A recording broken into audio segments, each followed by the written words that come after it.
Awesome. Welcome to the Performance Podcast. I'm your host, Ryan Glazier. I'm here with one of my mentors, Rob Dombrowski. He's currently the head strength conditioning coach for Sacred Heart's Division I men and women's hockey team. He also just opened up a spot on his own, which we'll talk about later. But again, Rob, I want to know, when did you know that you wanted to become a strength coach, wanted to start that journey?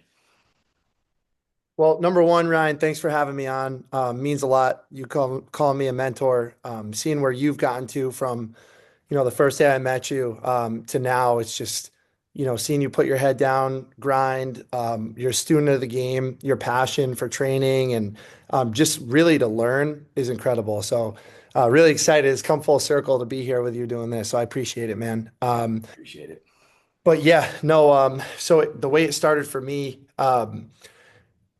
When I was in college, my freshman year of college football, I played D2 ball at a small school in Westchester County, New York. But what I didn't understand was how grossly out of shape and underprepared I was to play college football at any level. And it really came from just not really having any education when I was young on how to train. And after that first season, I really saw how everybody else took their training and how serious they took their training. And I had dealt with like some soft tissue injuries, as you could imagine, not doing anything to prepare. And we were really fortunate that we had a transfer from UConn at the time, and he was super strong. He was probably the strongest guy on the team, and he had a horrible ankle injury. But the way I watched him train and rehab himself, I was just like, man, whatever it takes, like I'll rack your weights, anything like that. I just want to learn from you. If I could train with you, that'd be huge. And that's kind of really where I just started to scratch the surface. Went back, started coaching at my alma mater high school, and they asked me to do the training just because they're like, hey, you played college football, maybe you know a thing or two. And I still felt like I really needed to research the field if I was going to be working with these young athletes. And that's kind of where I found my love for strength and conditioning. Um, and, I was working three jobs at the time, I remember, and I was working at a small little vitamin store, basically a supplement store that my friend's father owned. And I was seeing all these athletes come in and they were paying with a black card. I didn't know they were athletes at the time, but they looked athletic, they looked in shape. And I'm like, these guys must have money. Like they're buying grass-fed beef, they're buying, grass-fed whey, fish oil, creatine monohydrate. And I'm like, what do you guys do? And they're like, oh, we train at this small spot around the corner called Body Tuning with this guy, Ben Prentice. And I was like, oh man, like this looks awesome. I got to look it up. And I saw Ben's website, saw how he kind of was his own boss. He was the one who came up with the training protocols and everything kind of happened around his methodology. And I was like, this is exactly what I want to do. So what do? You go learn from the person that you want to be the most. And I went and started off as an intern for Ben. Um, I think he tried to scare me off a little bit, like, hey, you're going to rack weights, you're going to count reps. It's not the flashy stuff. You're not going to train anybody. Speak when spoken to.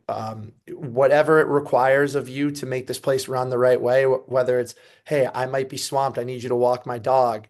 I need you to take this group of athletes here because they came at the wrong time, whatever it was. And I think he purposely made it sound bad because he wanted to weed out the people who weren't passionate about it. And it's so funny looking back on it because he said all that stuff to me and I'm like, okay, yep, when can I start? Like whatever, like let's go. And um, we could talk about that later. I feel like that's something that's lost now and for good and bad. Yeah. Well, I think a lot of people, they go into college and they study whatever it is, sports medicine or exercise science now, and they're like, okay, I've learned everything by the book. I'm gonna go out and do and train pro athletes. And it's like, dude, I remember when I first started working for Ben and I met with you, and you're like, I mean, you and Ben gave me the same speech. It's like, hey, you're just gonna like, I just need you to rack weights, get weights, do whatever I need, make everything run smooth, give energy. If someone needs a towel, go run and get them a towel. If someone needs to fill up their water, fill up their water. And I think it's definitely one of those lost arts of being a coach is just like, especially in the beginning of your journey, you really kind of you got to eat a little bit of dirt, but that's where you learn the most, right? So like when you were in college, what did you study specifically? So I went to Sacred Heart University for my degree in exercise science. When I was at that small school, I was taking a business degree, and I just realized it wasn't what I wanted to do, and that's kind of what made me leave and transfer. And I kept hearing about Sacred Heart's program, and it was just an undergrad in exercise science, but it really kind of prepared me for, I'd say, just the research-based material made you think with as we know, there's a lot of like there can be a lot of snake oil type stuff that goes on in the health and wellness industry, and not so much in strength and conditioning, but kind of in the outside private sector stuff. And um, it really having that degree and having those like research-based classes really made you think with like an investigative mind. Like, okay, you're saying this, but there's so much research on this, and it always made me question things. When I would be encountered with something, and if it was my own thought, it's like, well, you have this thought, but you need to look at the plethora of research and the people who have done it for decades before you've even conceptualized it.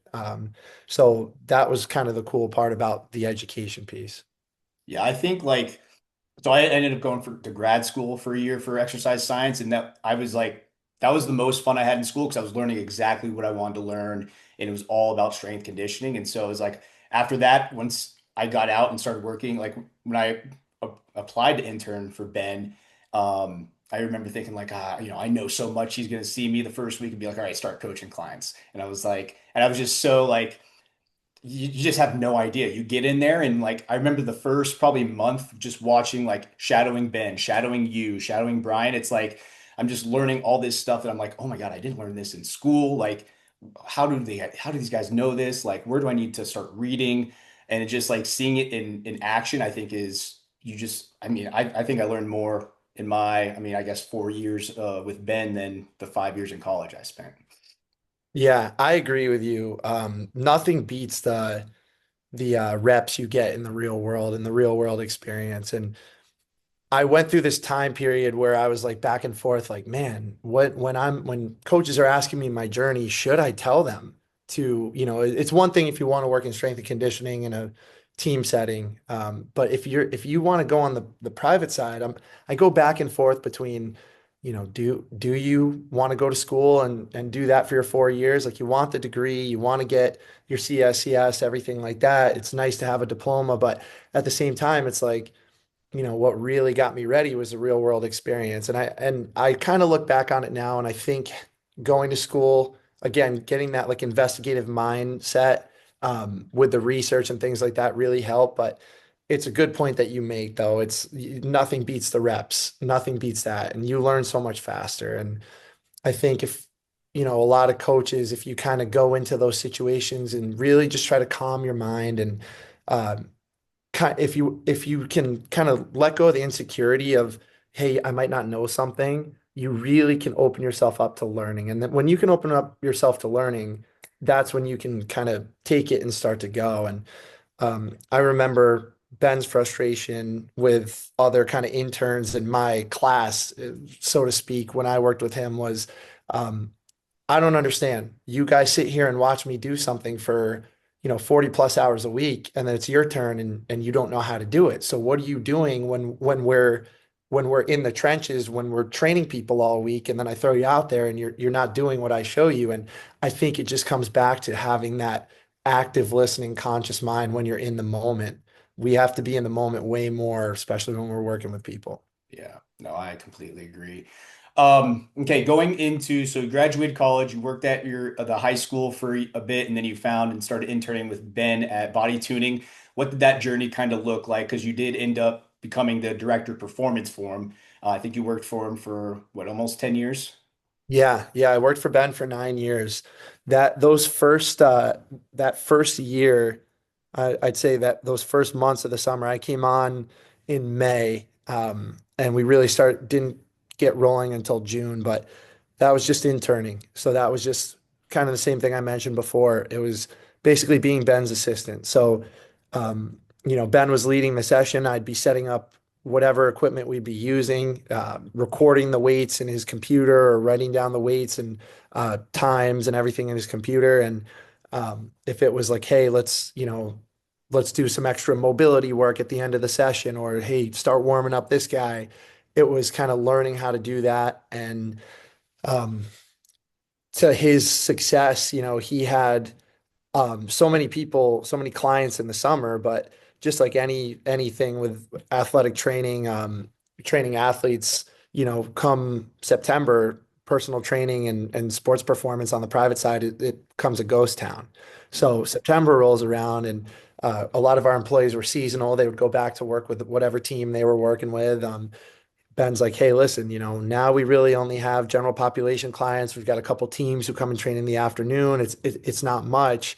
I can basically, out of the kindness of his heart, he was like, you can keep assisting me while I train some general population clients, but really that's it. You know, if you got to find work somewhere else, I understand. And I just said, no, whatever it takes, I'll kind of stay around. And what I tried to do was really just be available. I would go in, I'd work out on the times that we didn't have anybody and I couldn't assist Ben. I would, sweep, mop floors, whatever it was, just be active. If there were other coaches sitting in the coach's office, I'd try to pick their brain on stuff. I'd be reading anything I could do with that downtime. And what would happen is, hey, Rob, you want to train somebody? They just called. Yeah, absolutely. Hey, this person showed up at the wrong time. The coach they're with already has someone. Can you train them? Yeah. And then slowly, as turnover happens and things like that, I got my shot of being a full-time strength coach. And Ben was sure to let me know, like, hey, just as fast as you got this, like it can go. If you're content and you're like, oh, I made it, that's when you fail. And you have to press yourself to learn even harder. And I'll never forget the first athlete who's now one of my business partners, Mark Arcabello, was in my schedule. I remember it was a Friday, and I see my Monday schedule. I'm like, hey, Ben, is this an accident? Like, Arco's in my schedule, and he's like, no, and don't mess it up. And he's like, just because he's in your schedule, you didn't make it yet. You're not the man. You gotta be hungry for everyone else you train. And slowly, just started having success, and over time started working with a lot of the pro athletes that Ben just simply couldn't work with anymore because his schedule was already full. And um, the next thing that kind of popped out to me was Ben was writing all the programs, and that's really hard to do when we're doubling our business and getting more clients every day. And I remember it was a general population client who ended up being somebody I worked with for the 9 years that I was there. You remember Anthony? Yeah. He didn't have a consistent program, and he didn't care. He kind of liked it that way. And I said, hey, why don't we just try, you don't have to do all the things that an athlete does, but why don't we try to treat your training as an athlete would? We're going to have phases. We're going to do 4 week blocks. We might do a 2 week block. We might do a 6 week block if you're seeing progress and you like how it's going. And I went to Ben and I was like, hey, are you all right with this if I do this? And he was like, yeah, go for it, and just show it to me. And um, lo and behold, it wasn't anything differently than Ben would have done. And, I could act like that was really cool, but it was because I got to watch him and do it the right way and learn and get the reps and watch how he wrote programs and ask him questions all the time. And um, slowly he just started giving me more and more people to write programs for. And it got to a point when we got into our new gym at the one he's in now. It was, hey, you're going to be my director of performance. I want you to train staff. I want you to write programs. You do some of the hiring. You do, unfortunately, some of the firing, anything like that. And that's kind of where it evolved to, which was pretty cool. Yeah. I think Ben does a really good job of making it aware that there's opportunity and but you have to be the driver of your own boat and you have to be able like if you see it, take it, be there when just kind of almost always be on call, right? Like if the saying is if you if you hang out at the barber shop enough, you're gonna get a haircut. So if you're around and Ben and like whoever you're working for sees it and they're like, well, yeah, take this person, they have to change their time or something. It's like, okay, yeah, let's do it. And then you coach to the best of your ability and make sure that's like the best hour of their day. And, just, whether it's pro athlete or gym pop, like, just as well as I do, it's like training, you're not going to always train athletes back to back to back. You might train two athletes and then you might have a gym pop and it's like, okay, well, I approach these people a little bit differently but you still make it like a great session and make them, excited to come back. So Absolutely. Yeah, no, you're spot on. That's 1 hour out of our day, but that hour out of their day is their Super Bowl a lot of the time. So it's like you got to treat everybody the same way you would. Yeah. Yeah. And then so you became the director of performance. And that's where like, I mean, that's where our paths cross. I think he moved into that building like 2017 or something, 2016. And then I applied to be an intern for the summer of 2018. And that's where I kind of like you were in charge of the hiring. So I went through you first, and then it was kind of like I thought you were a good mediator between like Ben and all the interns because there was a huge like we had a big class, and Ben, when you first meet him, little is like pretty intimidating. And then once because I mean he's seen so many interns come in and go out, it's like who's he going to give his time to, right? And so having you to kind of guide like our intern class, and hey, this is a book we should read. Hey, have you tried out or checked out triphasic training, and things like that to kind of get are the ball rolling on like, hey, what do we need to kind of learn and incorporate moving forward, trying to, not necessarily be ahead of the curve, but adapt and make sure our training is going the right direction, not staying still. So, um, so how long when was your last year working for Ben? So I finished up there in the summer of 2022. Okay. And that's when, I happen to live 5 minutes down the road from Sacred Heart University. And I had gotten wind that they were building this beautiful brand new facility, going all in on their hockey program. And, I'd always heard a lot of my pro players say, oh, my strength and conditioning program in college, it kind of wasn't up to par with what we felt like we needed for hockey. And if only we did this. And I always wondered, like, could I do it? Could I do it? And um, it was something that I just felt like I needed to know about myself if I could do it in this career. And the people who had come before us, right? Like Mike Boyle, he has his own facility, but I believe he was like director of strength and conditioning for the Red Sox at one point, at Boston University. You look at Eric Cressy, he has his own facility, but he's director of performance for the New York Yankees.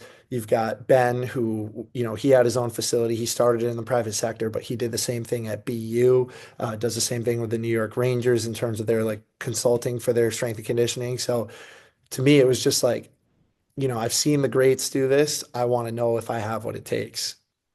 Yeah.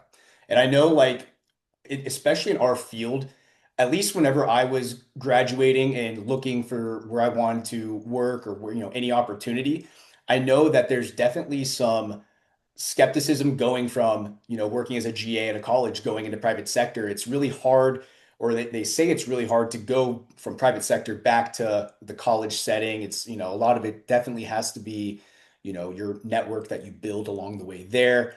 Um, did you find it like what was the biggest difference going from private sector to, working with D1 hockey, both men and women's during the season? This is going to probably come off the wrong way, but the reason I say that is because, maybe it's only me seeing it, but I think the private sector prepared me a ton for the collegiate setting. And now I preface that in our, unique situation in the private sector, we were still working with teams and large groups of athletes. So we kind of understood the need to have things super organized, have a culture, and kind of have pillars on how we're going to run that session, or it's going to become a mess with so many people, and instilling work ethic in younger athletes and everything like that. So maybe I'm a little bit more lucky than some people in the private sector where I still had a little bit of team experience, but what I took from the private sector, and you and I both kind of had this really cool experience where we got to work with pro athletes first in our career before we, started working with younger athletes or even general population. And what I kind of took was just treat everybody like a pro. Like, I'm not going to tell Brad Richards, get under that bar, what are you doing today? Blah, blah, blah. Like, I'm going to talk to Brad Richards the way that, he deserves to be spoken to. He's a legend. I'm going to talk to Marty St. Louis the way he deserves to be spoken to. Well, effectively, these athletes, I'm working for them now. So why would I speak to them any differently than I would to the pro guy, the legend that I was brushing shoulders with at Prentice every day? Like, they are now the most important thing in my day. So I'm going to treat them like that. And my philosophy is you treat everybody like a pro and it's on them what they want to do with it. So I'm going to give you all of myself. I'm going to give you all of my knowledge, all of my respect. It's on you what you do with it. And if you don't want to take that respect, I'm not going to yell at you. I'm not going to, hey, make an example out of you. It's going to be pretty apparent that you're the one who's not accepting it. And that's the way I've coached for. I just got done with my third season, and knock on wood, the feedback from the players and the coaches and the way our program is kind of going is definitely, in terms of strength and conditioning, at least, like we've skyrocketed and the buy-in's been huge. And I don't think it's something that a lot of coaches in my field kind of approach the situation. But for me, it was more like I laugh, but I coach people the way that my grandma raised me. So I coach people like your grandma. So my grandma gave me like, whatever, unwavering love, right? Like your grandma loves you. She's going to do whatever, she was always nice to me. She always kind of like gave me her wisdom and just took care of me. And I'll never forget the one time that my grandma yelled at me. It stuck with me forever. And I was like, I never want to let down my grandmother ever again. And I think that's the same way I approach these athletes. It's like they know when they do something wrong because the second I'm not, I never have to yell, but the second that I kind of, change my attention or my focus, they're like, oh, okay. And they learn pretty quickly. So, and then it builds on itself, right? Like you build that culture, then your players start kind of reinforcing your culture. So now it's half the time I don't even have to have a conversation with athletes. It's like, no, it's already there. And the captains, the players before them have helped instill that culture. And that's kind of how like similar to it Prentice was the same thing. You'd have like all of our youth athletes. I remember because that's who I would start with first before even getting a touch or a chance to work with somebody that was above the youth tier for hockey. But it was like I would treat those little like those younger guys, the peewees, the bantams, like hey, like this is like long-term plan. You see like they're working out next to these pros in the same hour. And it's like, hey, if that's where you want to get, you got to put in that same work ethic. And it's just a lot of like watching and realizing, okay, like if I want to get to the next level, I need to act and train and put in all the time, even off the ice and nutrition with like those other guys are. And I think I mean, that's it's all about building your culture. Like if you, and I think you got a little bit lucky too, where, you had this new building, maybe Sacred Heart wasn't the best hockey school previously, but you kind of got to revamp their culture with like a fresh start with the new rink and the new stuff. So I think that was I think you took advantage of that and made the best of that. Um, Absolutely. with at Sacred Heart, do you have like interns, GAs? What's that process kind of look like? Yeah. So I have a assistant strength and conditioning coach who works with the women's team, and then we have interns who come and work with us, and they're on a rotating schedule. But you keep the same interns for that semester. So um, they kind of build this like familiarity with the players. They help out, and it's part of their class schedule. So they're doing it as a part of a class, and the trade-off is they're working for you, but you're also trying to teach them the steps to become a strength and conditioning coach. So it's a pretty cool program that they offer there. Okay, and that's with like you have to be a Sacred Heart student to be an intern, essentially. Yeah, you could be a volunteer intern too, and be outside of the university as well. Unfortunately, I've talked with Anthony Donskov, and it's something that he's talked with his guests about. That's a dying art. I don't know why. I mean, I understand, the economy might be a little bit different for people, and everyone has their own situation, but if you have some time to spare and you're young in your career and you probably don't have a full schedule, go to the nearest gym, go to the nearest university, get a couple hours, even if it's 1, 2 hours a week, just to understand how systems work in those settings. I think it's super important. So it's a lost art, but that is something that we offer as well. Yeah, I think it's everyone is just under the impression that if they, whether they're graduated from college or not, it's like, hey, if I'm going to work, I need to be compensated. It's like, well, at a point, at least in our field, I think you need to earn that a little bit. I don't think you need to work for free for years, but I think you definitely, especially if you're like in undergrad and it's like you're a sophomore, it's like, dude, contact the strength coach where your hometown is for the summer, go work with them. Do another coach the next summer, kind of like bounce around to see the different types of atmosphere, coaching, like periodization, things like that. That's the one thing that I didn't do that I like looking back, if I knew I was going to get into strength conditioning, I was like, I wish I would have done that. Just have that little bit of um, I guess real world experience before getting thrown into like an internship and into the fire basically. So Definitely. um, whenever you in the summer, so you work with the teams in season. Once off season happens and summer happens, what does that kind of look like for you at Sacred Heart? So on both teams, we have a few of the athletes stay and train.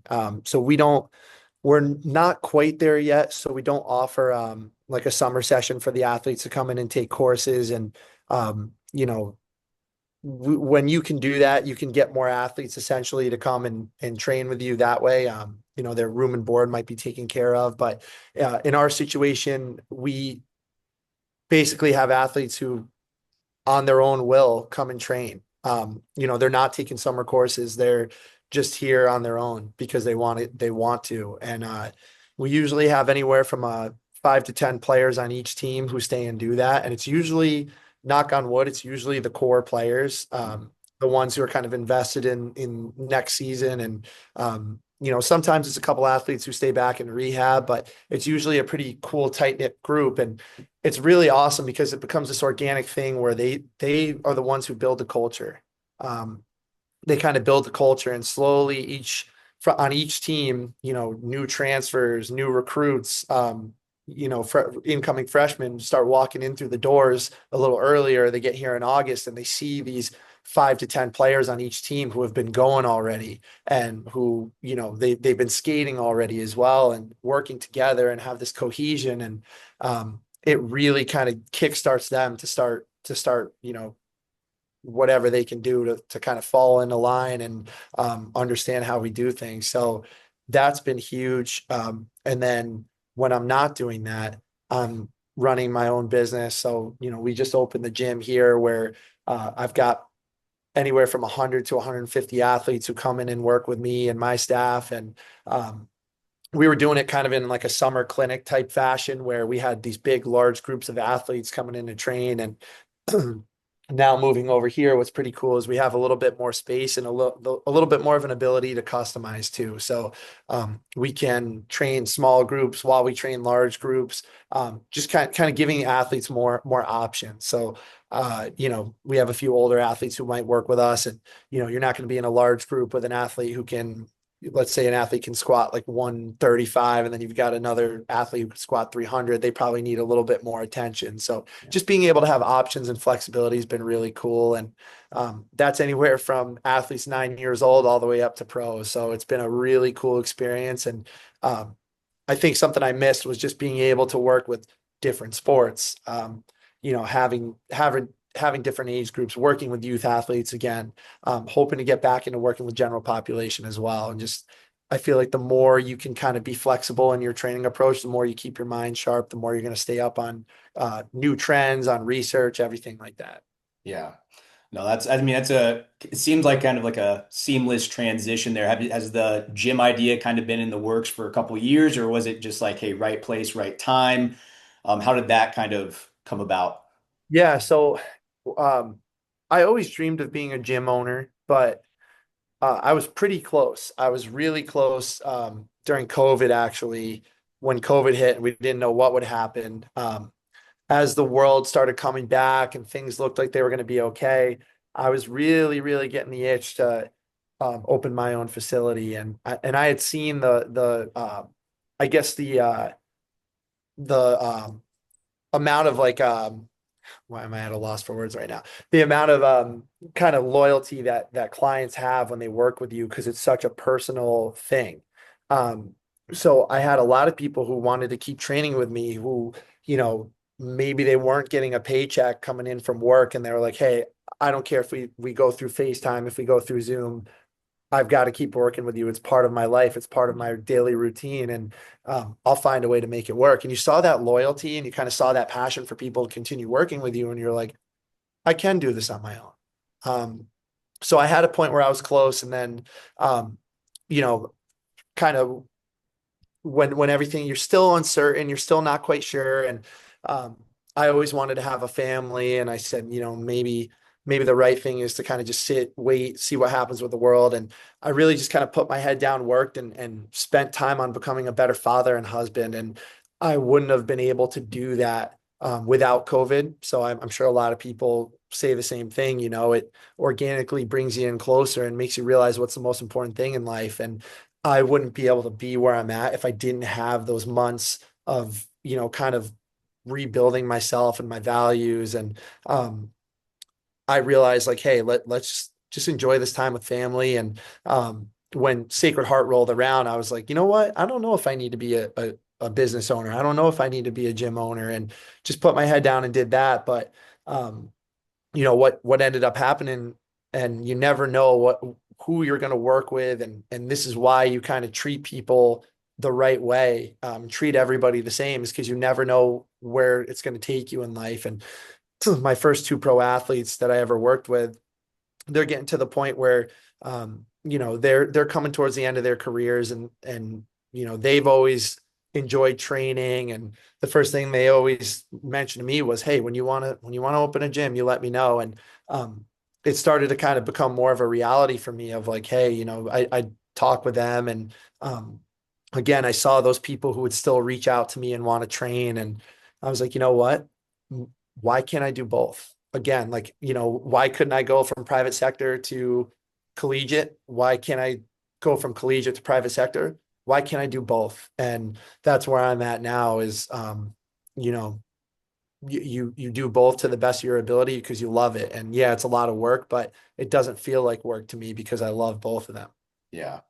No, that was going to be one of my next questions too, because every gym owner that I've worked for happens to not have kids. And so I didn't really realize or notice, I guess, like, dude, like having kids and a gym is a lot, like, especially with the amount of hours that you're in person training. And, if you're doing youth athletes, usually it's going into like 6, 7 p.m. at night, and that's taking away time from your family. What has been what was, I guess, how have you been able to balance that throughout?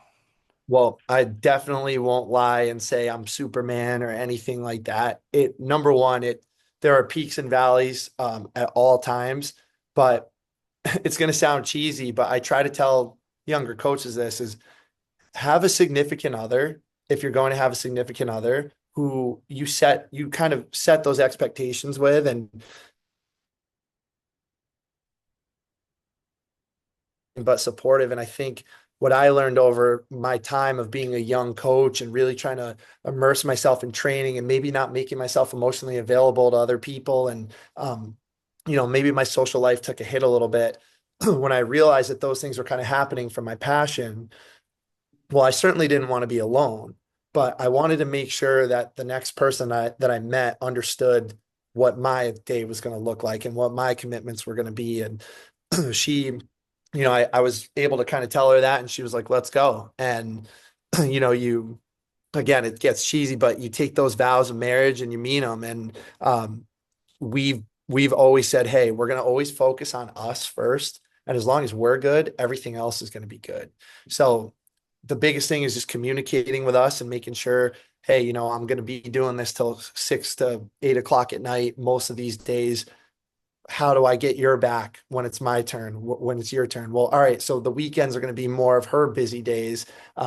During the day is going to be a little bit more of her busy time. When I get back, I might be putting the kids to sleep. It's really just having a team. And there's certainly no like fine cut blueprint on it, but it really just comes down to communicating and supporting each other. And I wouldn't be able to do any of it without her. So yeah, maybe not like the most glorified answer, but it's the truth. You find someone who is going to be able to allow you to be the best person you could be. Yeah.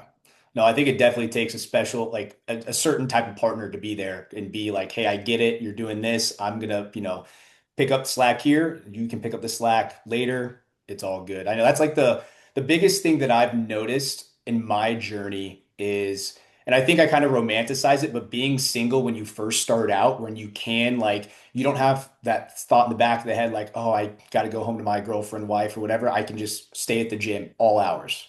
And you can get all of that experience and just make like being more available without any strings attached was like in that part of my life, it was awesome. It was all I wanted to do. I loved going, like I was we'd be at the gym from Monday through Saturday.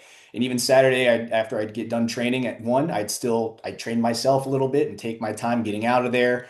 And then, luckily we had a couple of guys that hung out on the weekends. So that got my social life, but it was like, otherwise I was pretty dialed in. And then, so as I've been turning this new chapter where now I'm recently married, and I still love work. I love just eating hours, but I want to hang out with my wife more. And so it's like trying to find that balance of like, one, we get, for you have to make money. So trying to optimize that in as little hours as possible. And then spending, optimizing my hours with my wife. So that's always like the biggest, probably like my biggest thing that I've noticed in I'm probably like 8 years of being in this industry. So, and I don't even have kids yet. And I can't imagine you have 3 daughters. So it's like, that's a beast in itself.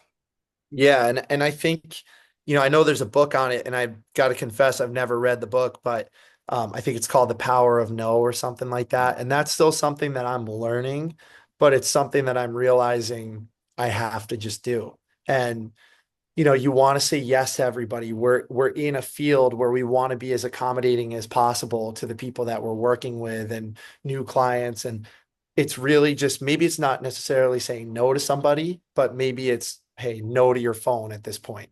You know, you were here behind the desk for a certain amount of hours, you're on the floor coaching for a certain amount of hours. Now it's I'm family man for a certain amount of hours. Put that phone away, just turn your mind to another part. And when you come back, you're going to appreciate it so much more. So it's been kind of that knowing when to say no. That's really started to become the new thing in my life and in this chapter for me. And that's really been sort of what helps everything keep moving and stay efficient at least. Yeah. Yeah, that's what I was always bad at saying no in the beginning because you're afraid not to say no and then you might get skipped the next time around. So that's one thing I'm also working on as well as making sure that I do set what work boundaries, whatever you want to call them, and then also set like my personal life boundaries. So Yeah. awesome. Okay, so is ASAP training officially open? Yes. Yeah. Yeah. So we kind of had a soft opening to start the week. So I've had a lot of athletes who have come and worked with me, and I really just kind of wanted to make sure I got the kinks out. So my athletes who, they can tell me, to my face, no string, no holds barred. Hey, this stinks. This is good. Whatever. I wanted them in here, and I wanted them to be able to do that. And just work the kinks out with scheduling and stuff like that. And um, we kind of refined that process, got that going, and everything, knock on wood, has been pretty smooth sailing. And other than me learning to basically become like a construction manager with the amount of work that goes into it, that's a whole nother story. But that process has been refined, and yeah, we're open now, which is really cool. So something that I've always thought about this whole week has been just like crazy to me. It's been pretty surreal waking up every day like, oh wait, I get to go to my own gym that is my playground and that I can do exactly what I want. And make sure, if I have an idea, I can do it. Like there's nobody I have to worry about who this might affect because it's my idea. That's still so surreal for me. Yeah. I think that's like one of those whenever you kind of go out on your own, like going to Sacred Heart, you're essentially out on your own, but you still worked for somebody wrote, you had a paycheck, somebody had to kind of sign off, I would guess, on a lot of things. Now it's like, hey, if I want to do something, I can do it. If I want to get this piece of equipment because I want to use it and maybe some gin pop will use it, we're going to get it. And so I think it's really cool to like have one, it's kind of like a sign of relief, but also like it comes with new managerial like things that are going to come about and be like, well, you're gonna have a little bit more stress there versus working for somebody else. So, how big is the space there? We've got about 2,500 square feet of usable space. We've got 3,000 square feet. So my biggest thing was just getting it to be exactly how I wanted. And I find that if you have that layout that works well for you, the space really doesn't matter. Yeah. A lot of my athletes, in my head, it's small, coming from like bigger facilities. In my head, it's small, but a lot of the athletes are like, "Wow, this place feels big. Like this is bigger. Is this bigger than what we've done before?" And I'm like, "No, but it's just because it flows the right way." So to me, it was just finding the right layout, and having all your systems in place at first. So that's where, again, too, like not to go on a rant, but that's where having experience of training people in different facilities and in large groups, in small groups, it helps so much because you kind of know what it should look like. Sometimes the athletes don't even know. Yeah. Like a lot of times, I talk to Dylan, who's a mutual friend of ours, who's a gym owner. I talk to him all the time, and one of the things we talk about is like in our head, we always think it's so bad. We're like, oh, wait, this athlete had to wait an extra 30 seconds to touch a weight. And they're like looking at the next thing like, whoa, this is sick. This is awesome. And in your head is the systems manager and the one who's kind of overseeing all the processes. You're like, oh my God, like this is a terrible session. And the kid's just like so happy to be here. It's like sometimes you just kind of have to slow down on your own expectations a little bit. But that's what I find the most is um, just kind of relaxing and seeing how the clients actually take it in instead of listening to your insecurities. Yeah. Personal question. Opening up a gym is super expensive. Was it more or less expensive than you thought starting? And It was a what's the biggest cost starting? Um, it, it was it was a little bit more than I expected, only for the reason being that we happen to be in a very in a very unusual facility. So it was an all office space, and there was a demo that was associated with that, and that didn't come out of our pocket, but there was more of a build out than I think we accounted for. But the flip side on that was that we'll save money in the long run. The rent's a little bit better. The layout's a little bit better. So hopefully we won't have to move anywhere for a long time or anything like that. So I guess it came to about the same that we had budgeted for, but a little bit more upfront than we thought. But at the end of the day, it kind of evened out, and it's probably the best way it could have worked. But there's definitely things that you would never think of. Things like in terms of like construction and um, you know, anything like that we just don't have the schooling for. And you don't know unless you try to immerse yourself in that stuff too. So it's a whole nother ball game of researching and taking in as much information as possible. Yeah. I mean, you're taking on a lot of hats right now. You're business owner, managing, doing everything, running all the schedules. So it's a lot different than just working for somebody and just coaching, you know. Okay. One more question before I let you go. You have a dinner with three strength conditioning coaches. What are your top three to have a dinner with and chat about training, life, anything? That's a really good question. Top three people. The first person would probably be who I mentioned before, would be Mike Boyle. Again, because he's done it for so long and he's had his hand in so many different facets of it. And I encounter athletes, through Sacred Heart or through any camps that I do or anything like that. I encounter athletes who work with him to this day. And I know he's not necessarily on the ground all the time anymore, but he still shows his face and still trains and they interact with him. And he's running, a really cool business, but I know he's also well versed in like real estate and other forms of income. So he would definitely be somebody I'd love to talk to. And just I don't think I just want him to talk about anything, and I think I could soak it up from him. So that would certainly be one. As I got to interact with him a little bit, but still to this day, it'd be Charles Poliquin. Yeah. He's influenced so many people that I've been influenced by that I just feel that even though I've read every book he's had on training, I've picked the brain of most of his mentees who he's worked with. I still think that I would have loved to hear it coming from him in terms of how he conceptualized things in a time when it wasn't really happening in the mainstream. And he was kind of the real strength and conditioning coach who worked with athletes who brought it to the mainstream. Yeah.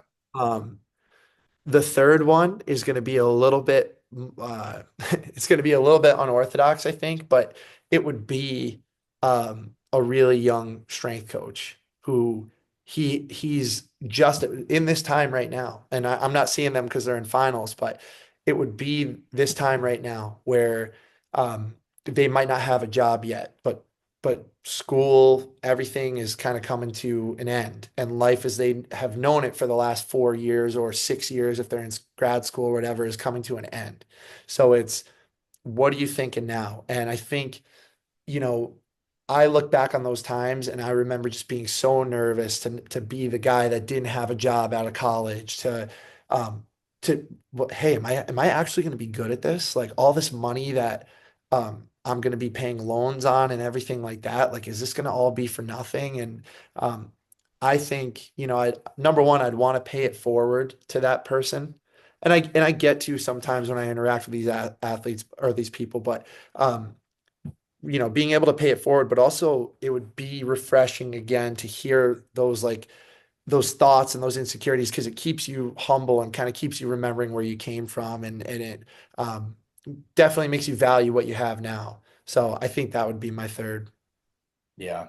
No, that's a good group. I think like the reason I want to do this podcast is for like the younger coach or like for when I would was searching like how to be a strength coach, how to train pro athletes, how to do this, having this platform to, hey, here's 30, 40 minutes of a coach that's done it talking, get this advice here. And then if you want to reach out and then intern or, get more communication with them, you can. So I think that's like the biggest thing is a lot of people know where they want to go. They just don't know what the first step is or the next step is.